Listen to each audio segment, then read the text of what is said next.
देख रहे होंगे कि दिल्ली और दिल्ली के बाहर के भी तमाम लोग जिनकी झुग्गियां उजाड़ी गई हैं वो लोग यहाँ पर मौजूद हैं और अपना विरोध दर्ज कर रहे हैं। विरोध इसी बात को लेकर के दर्ज कर रहे हैं कि सरकार तमाम चुनावी वादे कर रही किया कि जहाँ झुग्गी वहाँ मकान। हमने देखा है कि केजरीवाल जी सड़क पर सो रहे थे कि जब तक दिल्ली के एक एक निवासी को झुग्गी को मकान नहीं मिलेगा तब तक मैं चैन से नहीं जीऊंगा। लेकिन वोट लेने के बाद केंद्र सरकार और दिल्ली सरकार दोनों का ही समान रवैया है। सरकार कह रही है कि इलीगल तरीके से वो किया। सवाल ये है कि ये तमाम लोग, इनके पास वोटर आईडी है, ये बिजली पानी का बिल देते हैं। ऐसी स्थिति में आप जब अचानक से बुलडोजर लाते हैं और लोगों को विस्थापित कर देते हैं, और सिर्फ विस्थापित ही नहीं करते हैं, अगर आपको किसी को रिहेबिलिटेट करना है तो उसका नियम है कि आपको पहले उसका पुनर्वास करना होगा। आप बिना पुनर्वास किए हुए सरकार ने लोगों को विस्थापित किया है। तो सवाल ये है कि ये तमाम लोग कहाँ जाएंगे, कहाँ रहेंगे। देश की राजधानी में एक बड़ा हिस्सा ऐसा है जो गरीबों का है और मेहनत कशों का है, जिनकी वजह से ये राजधानी साफ सुथरी रहती है, जिनकी वजह से ये राजधानी सुचारू रूप से चलती है। उनको विस्थापित करके पार्क बनाना, उनको विस्थापित करके बड़े बड़े बिल्डिंगे और मॉल बनाना, ये कहाँ का कानून है? ये क्या गैर कानूनी नहीं है? इस सवाल को लेकर के आज हम लोग यहाँ पर प्रदर्शन के लिए इकट्ठा हुए हैं। हमारा ये मानना है कि जो सरकारी जमीन है वो जमीन आम जनता की जमीन होती है, उस पर आप विस्थापन करके लोगों को इस तरीके से बेघर नहीं कर सकते हैं। और अगर आप ये कोशिश करेंगे तो इसके खिलाफ विरोध प्रदर्शन होगा, आंदोलन होगा। इसीलिए आज तमाम जन संगठन जो इस दिशा में काम कर रहे हैं, वो तमाम लोग जिनकी झुग्गियां तोड़ी गई हैं, वो लोग एकजुट होकर के यहाँ पर प्रदर्शन के लिए इकट्ठा हुए हैं। इसके पीछे मकसद क्या है सरकार का? खोरी गांव को पूरे को हटा दिया गया है, तमाम दिल्ली में भी मकान तोड़े जा रहे हैं, क्या मकसद क्या है सरकार? देखिए, खोरी गांव को तो तोड़ा ही गया है, लेकिन खोरी गांव के अलावा और भी बहुत सारी जगह हैं। धोबी घाट हो गए, कस्तूरबा नगर हो गए, ग्यासपुर हो गए, है ना।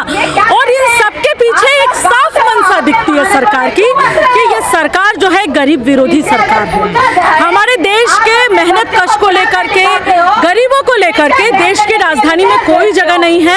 ये बहुत ही शर्मनाक है। मतलब ग्यासपुर में तो जो हुआ वो बेहद ही शर्मनाक है कि रातों रात लोगों को नोटिस दिया जाता है, उनको सामान भी नहीं निकालने दिया जाता, उनकी झुग्गियां तोड़ दी जाती है और उसके ऊपर पार्क बनाया जाता है ना।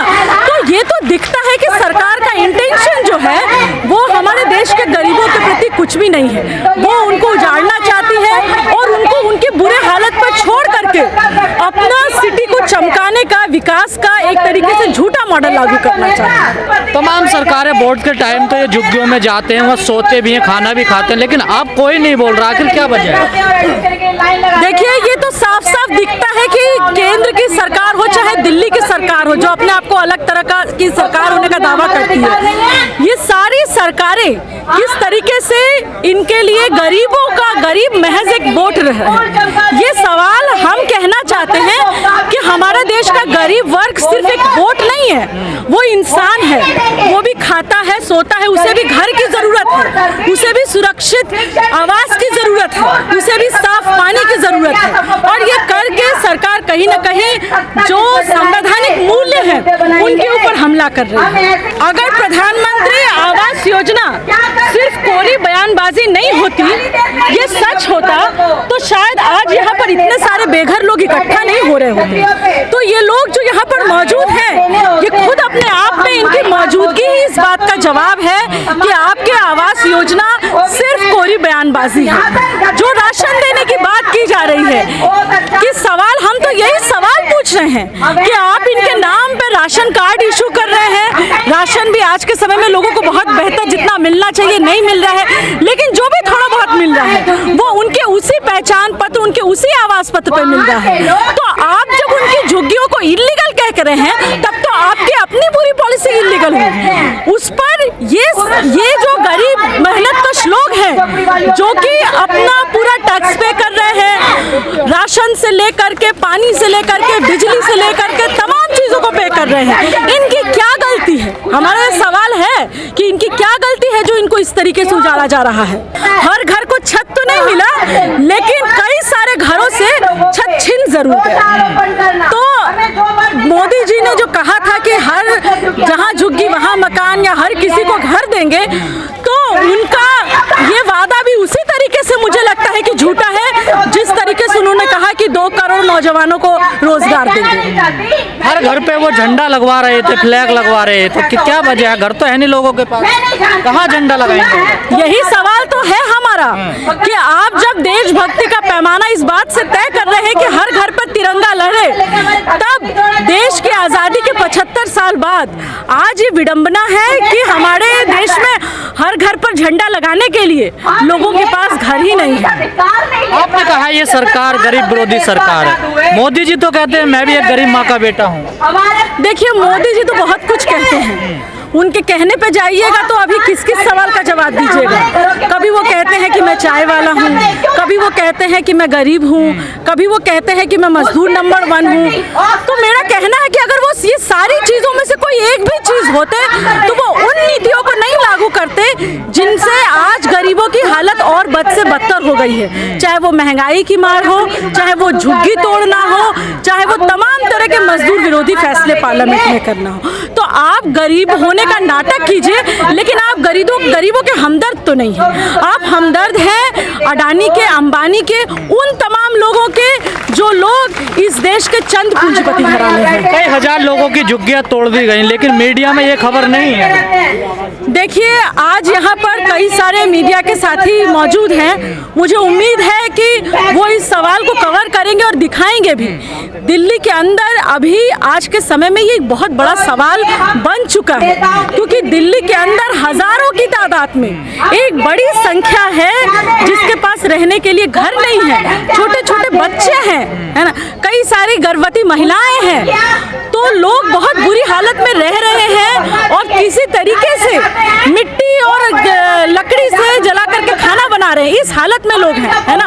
तो सवाल ये है कि इस सवाल को देश के आम जनता का सवाल मीडिया एक प्रमुख सवाल के रूप में उठाए, ये हमारी अपील है। और जो भी मीडिया के साथ यहाँ पर उपस्थित है, सोशल मीडिया मौजूद है लेकिन मुख्य धारा की मीडिया नजर नहीं है। जो आप सही कह रहे हैं, मुख्य धारा की मीडिया जिसको हम कहते हैं, जिसमें जी न्यूज़ जैसे न्यूज़ हो गए या जी टीवी जैसे हो गए या फिर आज तक जैसे हो गए, उनके बारे में मैं क्या कहूँ। वो तो खुद ही एक तरीके से देखा जाए तो सरकार के स्पोक पर्सन बन करके काम कर रहे हैं। सच दिखलाने के बजाय वो दिखलाते हैं जो सरकार चाहती है या जो तमाम नेता चाहते हैं। तो उनके बारे में मैं क्या कहूँ, यही कह सकती हूँ कि एक अल्टरनेटिव मीडिया, चाहे वो सोशल मीडिया हो या वो तमाम छोटी छोटी मीडिया जो इन सवालों को उठा रही हैं, हमें उसको अधिक से अधिक सर्कुलेट करना होगा, उस आवाज़ को उठाना होगा। लेकिन ये जो गरीब लोग होते हैं, झुग्गियों वाले, अब तो ये परेशान हैं, लेकिन जब वोट देते हैं तब ये लोग बहक जाते हैं।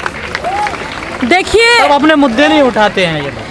बिल्कुल ऐसा नहीं है कि लोग अपने मुद्दे नहीं उठाते हैं, ये कहना गलत होगा कि लोग बड़े पैमाने पर वो मांग, क्योंकि चुनाव में जब वोट मांगा जाता है तो चुनाव में वोट तो ये कह करके नहीं माना जाता कि हम आपकी झुग्गी उजाड़ करके मॉल बना देंगे, है ना। चुनाव में तो ये नारा दिया जाता है कि जहाँ झुग्गी वहाँ मकान। चुनाव में तो ये नारा दिया जाता है कि हर घर मकान, और लोग अपने मुद्दों पर वोट करते हैं। ये जवाब मुझे लगता है कि सरकार की ज्यादा है कि जिन मुद्दों पर जो उनके इलेक्शन के मैनिफेस्टो में होता है वो चुनाव जीतने के बाद लागू क्यों नहीं होता। गरीब तो अपने मुद्दे पर ही वोट देता है, लोगों ने जहां झुग्गी वहां मकान के मुद्दे पर ही वोट किया होगा, लेकिन सवाल ये है कि मकान तो लोगों को नहीं। आवाम की समस्याओं पे क्यों नहीं बात होती देश में, क्यों हिंदू मुस्लिम पे बात होती है? देखिए, ये सवाल तो मुझे लगता है आपको मुझसे ज्यादा मोदी जी से पूछना चाहिए या फिर भाजपा के नेताओं से पूछना चाहिए, क्योंकि यहाँ पर जो लोग इकट्ठा हुए हैं उसमें शायद कुछ लोग हिंदू भी होंगे, कुछ लोग मुसलमान भी होंगे, लोग अलग अलग जाति के भी होंगे, और देश के इन तमाम रंगों से आने वाले लोग आज एक साथ एक मंच पर इकट्ठा हुए हैं। और क्यों इकट्ठा हुए हैं? लोग इसीलिए इकट्ठा हुए हैं क्योंकि ये सवाल एक महत्वपूर्ण सवाल है, ठीक है। ये सवाल हमारे देश के तमाम लोग, चाहे वो हिंदू हो, मुस्लिम हो, सिख हो, ईसाई हो, चाहे वो जिस भी जाति से आते हो, वो देश के जिस भी इलाकों से आते हो, आपको पता होगा कई अन्य राज्यों से लोग आए हैं, तो ये सवाल जो है देश में लोकतंत्र बचाने का सवाल है। ये सवाल इस बात का है कि हमारे देश का विकास का मॉडल कैसा होगा, उसमें गरीबों के लिए कोई जगह होगी कि नहीं। तो ये हिंदू मुसलमान का काम करना तो हमारे देश के सरकारों का काम है। हमारे देश के आम लोग और सबसे गरीब वर्ग जिनके पास शायद रहने के लिए सवाल सरकार क्यों करती है, आम की समस्याओं पे क्यों नहीं बात करना चाहती? ये सवाल तो आप सरकार से पूछिए। हम तो यही जानते हैं कि ये सरकार जो है वो एक गरीब विरोधी सरकार है। उसने एक के बाद एक जितने भी फैसले लिए हैं वो गरीबों के खिलाफ ही लिए हैं। और आज ये तमाम लोग इकट्ठा होकर के यही मैसेज देने आए हैं कि आप हमको धर्म और जाति के नाम पर बांटने की जितनी राजनीति करनी है कीजिए, हम इकट्ठा होंगे इस संसद मार्ग पर और हम अपना सवाल। एक आखिरी सवाल, ये बिल्डोजर राज आपको नहीं लग रहा लोकतंत्र के लिए बड़ा खतरा है? जी बिल्कुल है। ये तो मतलब इसमें मुझे नहीं लगता कि कोई दो राय है। आज के समय में लोकतंत्र का प्रतीक जहां पर ये होना चाहिए कि लोगों को बेहतर शिक्षा, आवास मिले, साफ पानी मिले, वहां हमारी सरकार जो है बुलडोजर के रूप में एक प्रतीक बन गई है। और जगह जगह रातों रात नोटिस ला करके बुलडोजर से लोगों के घर उजाड़े जा रहे हैं। ये तो कहीं ना कहीं सिर्फ गरीबों के घरों पर बुलडोजर नहीं चल रहा, ये तो हमारे संविधान पर बुलडोजर चल रहा है। वो देश के आजादी के 75 साल बाद अगर आज लोग बेघर हैं, मुझे लगता है कि इस चीज के लिए तो भगत सिंह ने शहादत नहीं दी थी, ये तो गांधी का सपना नहीं था। तो ये सरकार उस सपने के ऊपर भी बुलडोजर चला रही है जो हमारे देश के शहीदों ने देखा था, जिसके लिए उन्होंने अपनी जान दे दी, जिसके लिए बाबा साहेब अम्बेडकर ने संविधान लिखा था।